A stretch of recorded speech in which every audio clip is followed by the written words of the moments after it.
Wild Superyacht secrets I learned while being a deckhand.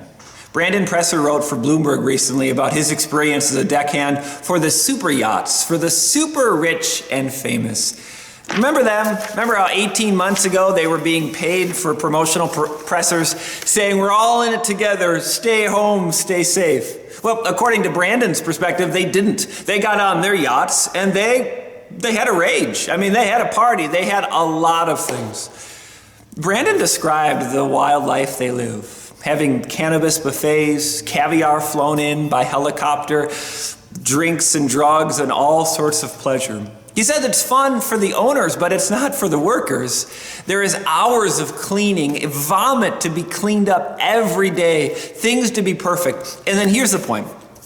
For the crew, it's very uncomfortable because the rich and famous seem like they're happy, but the crew knows you can't talk about all the family struggles. You can't talk about the fact that, again, someone has passed out in the toilet. You can't talk about the struggles and difficulties they have because they don't look like it. They have these perfect Instagram photos and this perfect online life. And yet, when you really see them, they struggle with their family. They struggle with anxiety and depression. They struggle and they're afraid. They're really no different than us, except they get caviar and cannabis, I guess.